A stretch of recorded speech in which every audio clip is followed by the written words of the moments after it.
Ya, selamat siang sebelumnya. Saya mengucapkan terima kasih kedatangannya di Wihara Ulas Asih ya, Jalan Kantor nomor 2 ya. Jadi di wihara ini memang kita semua belajar, sama-sama belajar, ya kan?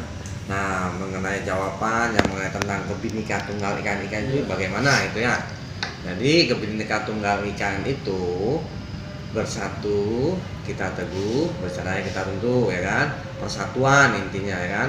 Di persatuan itu memang harus kita tetap galakan, ya kan? Dengan menggalakkan persatuan kita mengikat, tidak ada perpisahan atau perpecahan.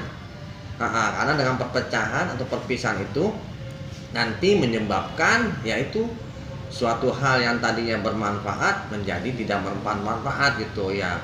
Jadi alangkah baiknya kalau kita melakukan kesatuan tersebut yaitu untuk supaya kita menjadi kuat. Ibaratkan sapu lidi gitu ya, sapu lidi ya kan, sapu lidi yang tadinya satu pasang bisa diikat menjadi banyak dan menjadi kuat. Contoh dalam yang kebinekaan itu dalam vihara ini nih, gimana contoh sederhananya, ungkapannya turun? Oh ya, contoh-contoh ya kebinekaan itu dalam kami di kelenteng kami ini memang kita di kelenteng ini memang ada barongsai, ya kan? Barongsai ada, ya kan? Nah itu semuanya lah orang-orang kita semua orang-orang yang ada di sini pribumi semua, ya kan? Jadi semua ada. Jadi orang Tenglangnya ada, Tionghoanya ada, orang Perburunya ada, dari daerah mana juga ada, ya kan? Seperti saya kan dari Kalimantan, nah ini dari Bandung, ya kan? Nah ini juga dari mana Om? Tegal, ya kan? Jadi ada semua, jadi kita semua ini ada di sini. Tinggal mereka itu mempunyai bidang prospek yang berbeda-beda. Jadi tetap ada. Contohnya yang misalnya kita dalam acara barongsai itu, nah semuanya itu ada orang Tionghoanya ada, ya kan? Orang Muslimnya ada, ya kan? Tinggal kitanya berbarengan gitu supaya nanti merangkul gitu kan. Ya kan, menjalankan hal ini dengan baik gitu kan.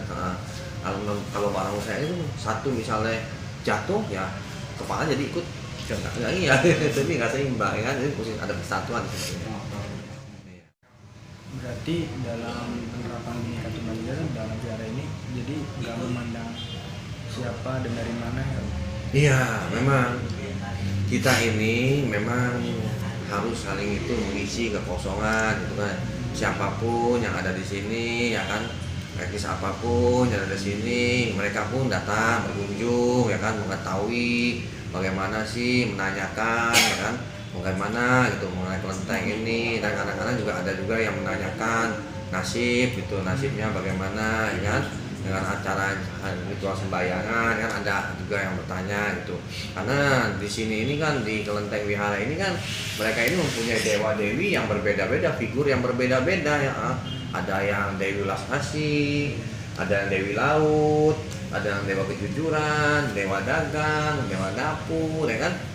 Mereka datang ke sini, mereka sembahyang dan mereka juga melakukan hal ibadah menurut keyakinan mereka masing-masing.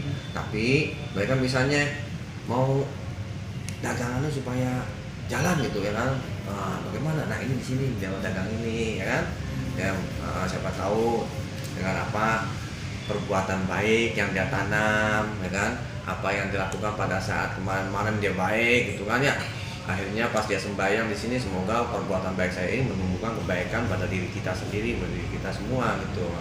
Dan mudah-mudahan ya dagangannya digalisi pengasih lancar, intinya sih sehat gitu. Jadi siapapun bisa, asal nanti semuanya itu berdasarkan batin kita, keyakinan kita. Karena keyakinan batin ini perlu diisi juga, bukan hanya jasmani saja, ya kan. Jadi oleh sebab itu ya semuanya bisa berjalan oleh diri kita sendiri. Orang lain hanya memberitahukan, ya kan, menjelaskan. Nah diri sendirilah yang mempraktekannya gitu. Penutupannya Romo ini yang apa? Jadi itu kesimpulan dari kebinekaan menurut Romo itu seperti apa? Iya, jadi kebinekaan itu dari suku apa aja, adat apa aja, pakaian apa aja, sampai makanan apa aja gitu ya. Itu sangat bermanfaat buat kita semua. Karena kebinekaan itu ya intinya ya kesadaran kita juga, kesadaran. Kita sadar. Karena kalau kita sadar, misalnya saya ini jatuh, ya kan? Nah, tiba-tiba ketemu adik-adik kan udah kenal ya kan lain suku lain adat ya kan tapi karena saling kenal nah mau kamu pas saya jatuh kan otomatis diangkat sebentar ya kan nah kan itulah kegunaan kita kebinekaan itu ya kan tidak memandang suku tidak memandang bahasa ya kan jadi alangkah baiknya ya kebinekaan itu harus dijaga dan dilestarikan jangan sampai pudar karena kalau kita pudar nantinya ya generasi-generasi kita ya tali-tali estafet kita ya sejarah-sejarah kita nantinya akan hilang ya kan maka itu dari sekarang ya kita mengembangkan itu estafet-estafet tersebut supaya nantinya kitanya tidak terombang-ambing dan tidak akan orang bilang tuh begini jadi kalau kita terombang-ambing itu otomatis ya akan runtuh kan bersatu kita teguh bicara kita runtuh gitu meskipun apapun ya mau yang tua yang muda ya saling mengisi lah nanti yang tua menjadi suri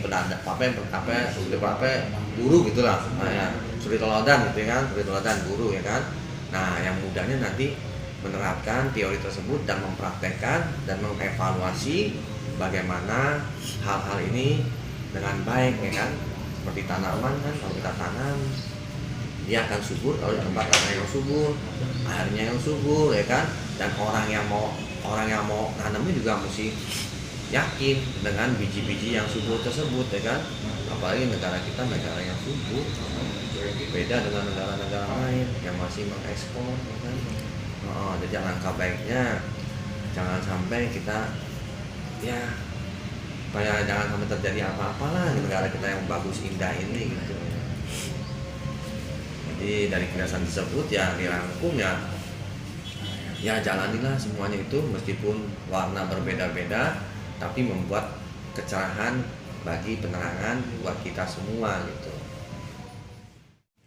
Ya, jadi itu kesimpulan dari kami. Terima kasih. Iya terima kasih. Iya.